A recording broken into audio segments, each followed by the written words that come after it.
Hello everybody. We are back across the pond. We met up with my best friend from college, Lara, and she's here visiting her cousins, and I'm here and she's here, and we've never met up in Europe before, in England. This was her first time visiting England, and we planned to meet up in London and do a lot of book shopping because she also loves books. And we spent the day with her book shopping, and it was glorious. We went to a lot of new bookshops that we haven't been to before, which was extremely exciting. And dangerous. Very dangerous. There were many books. Many books and many shelves, which our eyes have not yet laid upon. Many temptations. We saw many temptations. And we might have bought some books. I do want to mention that a really nice lady and her daughter stopped us while we were in London to say hello, and I just wanted to say thank you so much for saying hello to us. It was so wonderful. She said that she was from near Toronto and she went to Bath because of me. So that was amazing, and I'm so glad that you guys are planning trips to Bath. So if you're planning trips to London, you might want to add some of these bookshops onto your list as well, because I definitely think they're worth visiting. So the first place we went to might have been one of my favorite bookshops we've been to in London because of how unique it was. Yeah. I've been wanting to go to this bookshop since he and I first visited London in 2023. First time you visited together. Yeah. And we just didn't end up making it there, but this time we went. I bought a tote bag because a new bookshop, and it's an indie bookshop, and cute tote bags. I have zero self-control when it comes to cute tote bags. So the first place we went to was Word on the Water, which is near King's Cross Station, and it is a longboat that is transformed into a bookshop. It's a longboat just with books in it. I was talking to, I believe he's the owner, and he said that they have been doing the bookshop on the boat for 16 years. Unbelievable. A longboat meaning a long canal boat that sits in the British Canal. My dad always calls them longboats. They are. Okay. They are. But in case anyone doesn't know what a longboat is. Yes. It was incredible. And we got there a little bit early, and we watched them set up. They put a really cute rug in front of the boat, so you can shop the books on the outer part of the boat, because they put little what'd you call it? Like wooden boxes filled with books. Yeah. And I should say, on the way to London on the train ride, I was listening to the podcast On Being with Krista Tippett, and she was interviewing Mary Oliver. And while we were on the train listening, I said to Leon, I really want to get Mary Oliver's pocket handbook? Poetry handbook. And one of the first books and one of the first boxes that the owner of Word on the Water brought out had a bunch of books stacked like this, and then one laying in front, and it was, I'll show you, I bet you can guess what it was. I took it as a sign. It was Mary Oliver's The Poetry Handbook, and it is a prose guide to understanding and writing poetry, and I'm so excited to see it. It's basically just Mary Oliver teaching and giving advice on poetry and how to write poetry and creativity. She was mentioning it on the podcast, or in the podcast episode, and I love Mary Oliver. I talk about her quite a lot on my channel, so you probably know that, but I really want to just get insight into her writing process, and I feel like this is such a treasure to have access to, because she even said it in the interview that she's quite a private person and she doesn't do interviews very much. So I was really excited to hear her talk about this book and then also see it. It was literally the first book that I saw when he brought it out. So very excited about this one. Yeah. It was also interesting hearing that she would always walk around every day through the forest, right? Yeah, with a notebook. Yeah, I had Leon listen to the podcast as well, because I feel like you would really appreciate it. And recently I just read, in the beginning of August, Why Wake Early, which is one of her poetry collections, and I was reading some of them to Leon. I'm always sharing my favorite poems with him, because I just feel when I love something, I always love sharing it with him. So I'm very excited about this one. So, very happy. Oh, and they had, wait for this, they had a stamp. So you can get your book stamped with the Word on the Water Canal boat. Incredible. When I saw that stamp, I got a little too excited. We're filming on my phone right now, so I can't see what you're seeing, but I hope that this is, I assume, in the shot and clear. I got one other thing. They had these really cool different prints and cards. This one is a card that comes with an envelope, and it is a portrait of John Steinbeck. And as you guys know, I love John Steinbeck. I recently read East of Eden and became one of my favorite books of all time. And I have done my own portrait of John Steinbeck on the page, and I saw this one, and it's just really beautiful. I thought it was really cool, so I picked it up. Well, I picked it down. Oh yes, it was it was hanging almost like on a little clothesline string, and I couldn't reach it because I'm very short, so I had Leon get it for me. He even had to ask for permission. I figured that they were for sale, and he was like, no, I just want to ask permission anyway. The man said we could take it down. Yes. Okay, what book did you get? All right, so I've been reading Herman Hesse recently. I started... Loving. Yeah, loving it. Not loving him, loving is right. Yeah, so I read a short story collection of Herman Hesse from the Penguin Archives collection, which I think was the first short story collection I've ever read. Oh, really? I think so. Interesting. Okay, I didn't know that. I loved every one of the stories. Yes. And then I read Steppenwolf, which was also very good. And I decided I should continue my streak of reading Hesse. So I picked up The Journey to the East by Herman Hesse. This is the Pushkin Press Classics edition. Very cool copy. It sounds really cool. Do you want to quickly read the blurb? Sure. In the aftermath of the Great War, a band of artists embarks on a journey traversing space and time. Each is on a different quest, but all are united in a vow of secrecy. Years later, a writer tries to set down an account of the voyage, thereby breaking his vow, only to find words, memories, and his very sense of self beginning to slip from his grasp.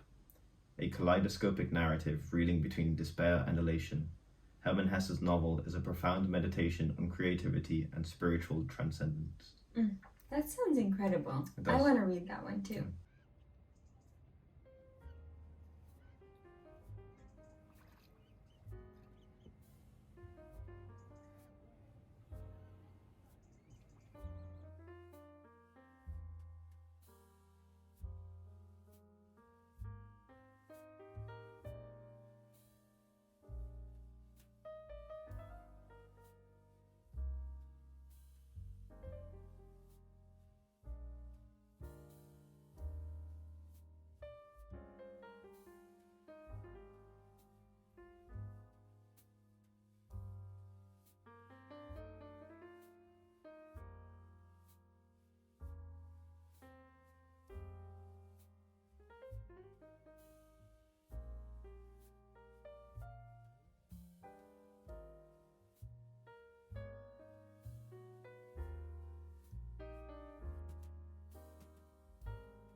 Then We ended up in Waterstones, Gower Street. yes, we went to Waterstones Gower Street because I have been hearing nothing but amazing things about that Waterstones location for years, and we haven't been. And we are in agreement, correct? That it is I think so. the most beautiful, amazing Waterstones in London.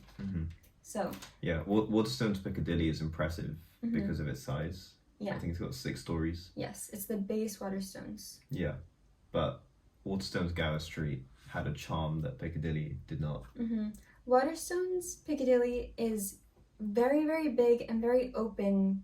It's open concept, and it feels very commercial, where Waterstones Gower Street feels much more like hidden rooms and a lot of like corners, and it almost feels like you're in an old mansion that was turned into a bookshop. Yeah. And it has a really beautiful staircase, and then it has multiple floors as well. and a beautiful cafe. Even in the basement, they had an art shop. They also had DHL and like back to school supplies, and then also some secondhand books. They just had everything. It was very, very interesting and beautiful, absolutely beautiful. We really loved it. So I got a little bag full of books, and Leon got 2 books. Yep.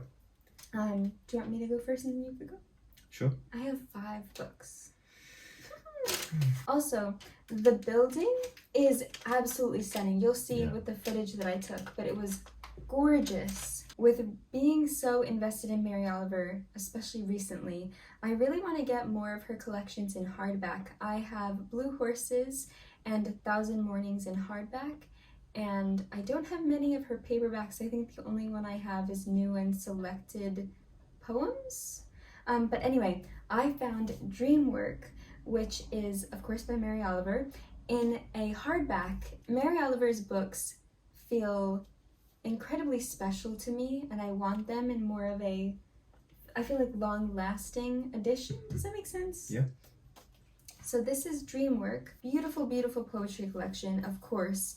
All of her writing really centers around spirituality and nature and wildlife and her connection to the outdoors and the environment, and she's just such an incredible poet. And I always say that she's everybody's poet. I feel like anybody, no matter how well read they are in the genre of poetry, you don't have to study her work. It's just, you can read it and I feel like fully understand what she's trying to say. So I want to read you Wild Geese, because I have to. You do not have to be good. You do not have to walk on your knees for 100 miles through the desert repenting. You only have to let the soft animal of your body love what it loves. Tell me about despair, yours, and I will tell you mine. Meanwhile, the world goes on. Meanwhile, the sun, the clear pebbles of the rain are moving across the landscape, over the prairies and the deep trees, the mountains and the rivers. Meanwhile, the wild geese, high in the clear blue air, are heading home again. Whoever you are, no matter how lonely, the world offers itself to your imagination, calls to you like the wild geese, harsh and exciting, over and over announcing your place in the family of things. So good! Can't wait to read this whole collection. I haven't read this one yet, so I'm very excited. I think I'll do this one next. So I read and fell in love with the My Brilliant Friend series by Elena Ferrante, translated by Anne Goldstein, this year.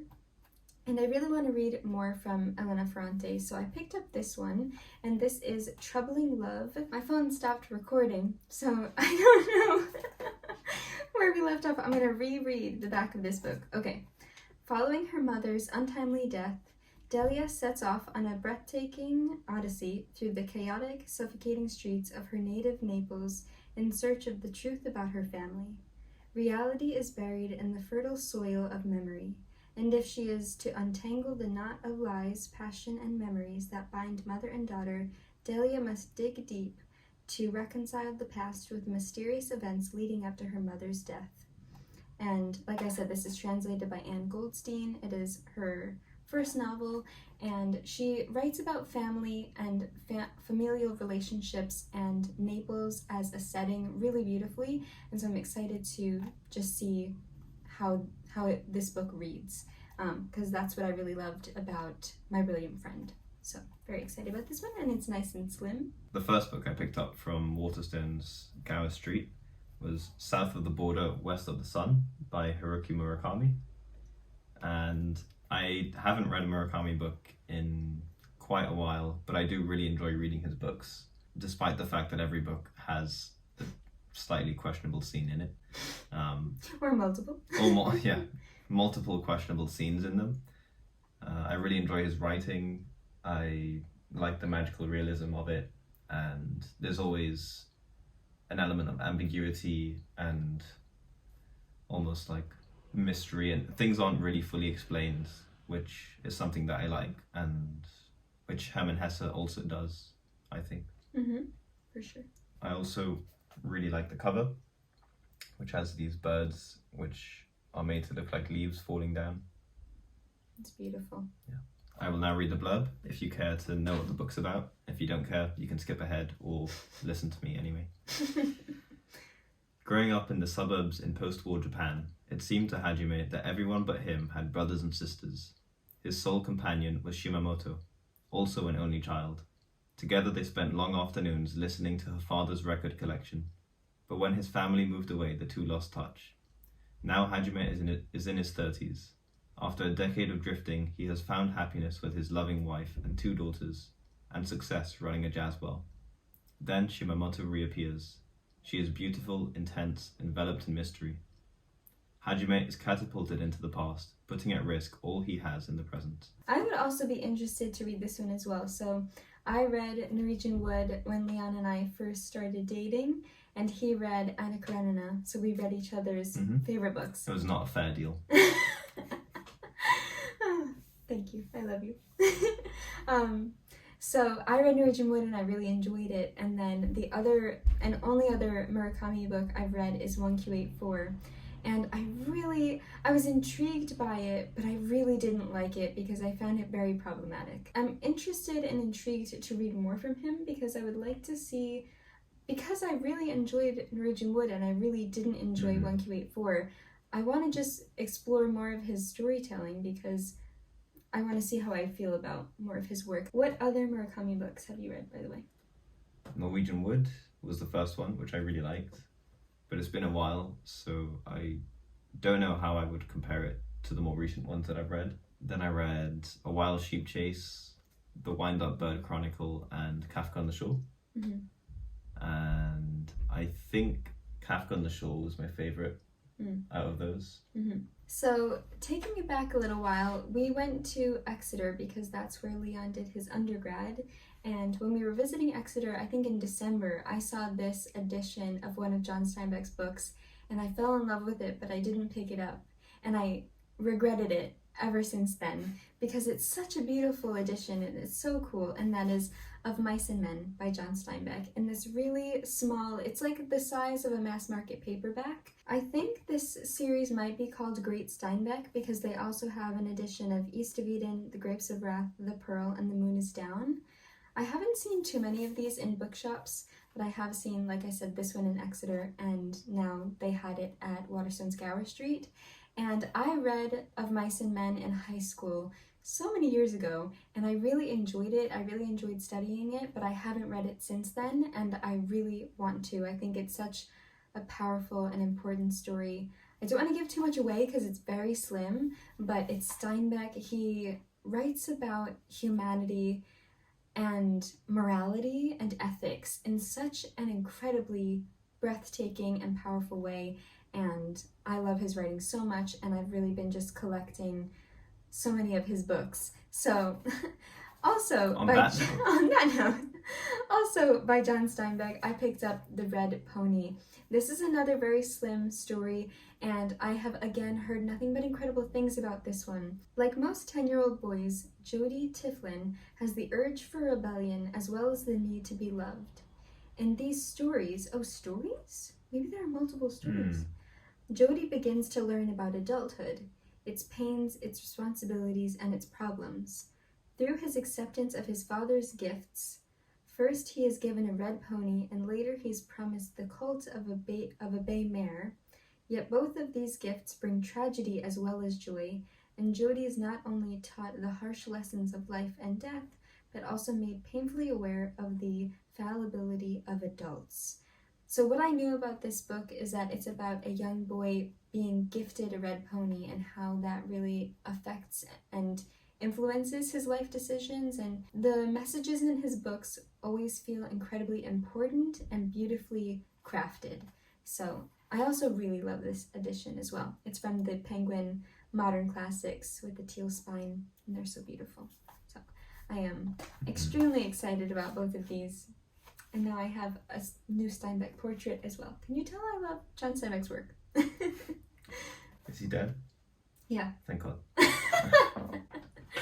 We both have one left. Yeah. The second book that I picked up at Waterstones Gower Street is I, Robot by Isaac Asimov, which is a sci-fi book. It's a series of 4 Oh, really? novels. I thought it was a standalone. No, I think there are 4 novels, or this one and 4 more.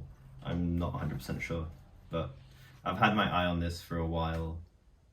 I read an essay by Isaac Asimov called The Last Question, which I think is around 9 pages. He talks about AI being the collective consciousness of humanity, and it's almost like a central brain for the world. Isaac Asimov talks a lot about robots and artificial intelligence and consciousness. And in this book, I, Robot, he sets out 3 laws of robotics. I think one of them is that a robot should not harm a human by action or inaction. And there are 2 other rules. And I know it's been influential in real life development of AI and robots. And since I'm studying computer science... I was going to say, this sounds very Leon. Since I'm studying computer science and I'm interested in AI and the effects of AI on humanity and questions about consciousness and what it means to be a human, I thought I should pick it up and give it a read. He's been talking about this book for months. And then we were at Waterstones and he was like, I don't know, should I get it? I'm like, Leon, get it. You've been talking about it for months. So I'm so glad you finally got that one, because I feel like it's been on your radar for forever. Yeah. And it sounds really interesting. Yeah. And it's a cool edition as well. It is, yeah. What publisher is it? Harper Voyager. Cool. Yeah, so the back is quite short, so I'll just read this. In iRobot, Asimov sets out the 3 laws of robotics designed to protect humans from their robotic creations and pushes them to their limits and beyond.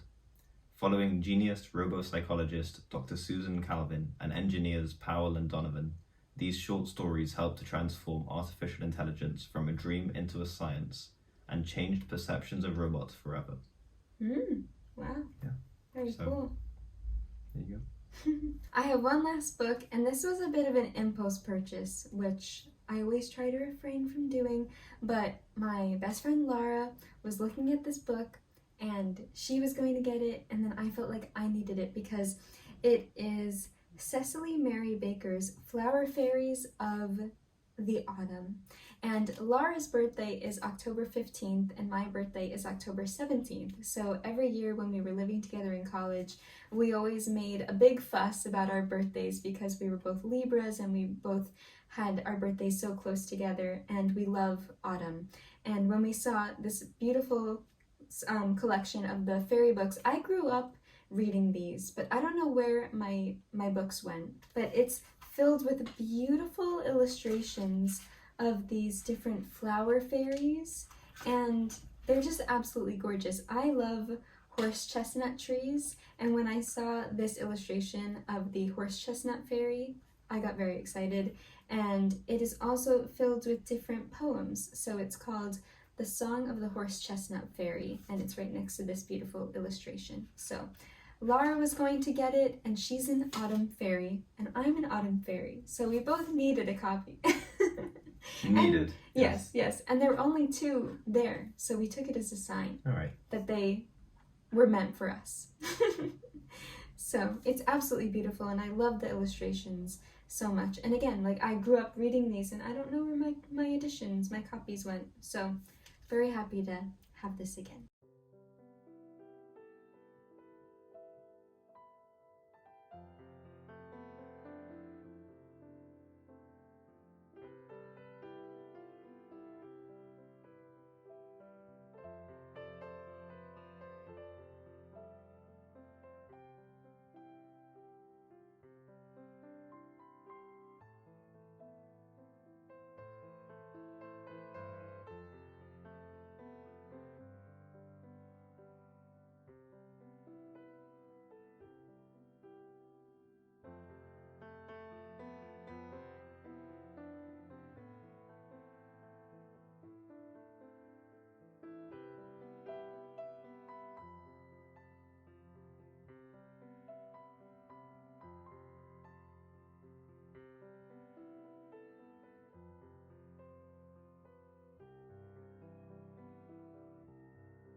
We just had such a wonderful time book shopping. It's always just a joy, especially when you can share it with people who have that same excitement. And with it being Lara's first time in England, she was just so excited, and it got us so excited too. And they were new bookshops to us as well. So. And that's one of my reading goals for 2025 is to explore more bookshops. So I felt like I was also checking off a bit of a goal. But anyway, the other place that we went to was Choosing Keeping, which is my favorite stationery shop in London. I went there and I featured them in my book haul from my last London book haul. I went back to Choosing Keeping because it's beautiful and I wanted to show Lara. But they gave you the beautiful stickers, which I love so much. I have my Choosing Keeping journal. So this is the journal that I bought last time when we went, and they always give you a sticker, and I put my other sticker here. So I think I have to find a special place for this one as well. Last time I went to Choosing Keeping, I bought this exact pen, but I bought it in a like greenish teal color, almost kind of like matching this lighter blue. And I love that ballpoint pen so much. And I wanted to get another one, and I think they're Swedish, I believe, and I haven't seen them in any other stores, and they had this beautiful pink color, which I just love so much. And then last time I went to Choosing Keeping, I got a new Kaweco fountain pen, the Sport, and I got gray ink cartridges, but I really wanted to get some brown ones, so these are some brown ink cartridges for my Kaweco fountain pen. And I'm very excited to switch out the colors at some point. I also want to get another Kaweco fountain pen in a fine nib because I believe that one was medium. We were going to see if we could get fine nib fountain pens, but I think they were sold out, right? I think they only offer the fine nibs on the metal Kaweco pens, okay. But the sports fountain pen that you got was plastic. Right. And so you can't replace the nib on the plastic fountain pen. Yeah, but I think on their website you can get the plastic with the fine nib. Yeah. So just not through Choosing Keeping, but I think through their website. So those are the two things that I got at Choosing Keeping. And I think that's everything. I believe so. We also went to a few other bookshops. We went to Alice Through the Looking Glass. I think it's called Book Lovers Lane or something, or Book Lovers something. It had quite a few bookshops, and they had some really beautiful antique books there as well. So, and antique maps in one of the other shops. Yes, the shops in that lane, in that road were really cool.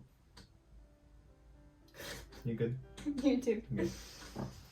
We just had some Victoria sponge cake because my phone got too hot and stopped recording.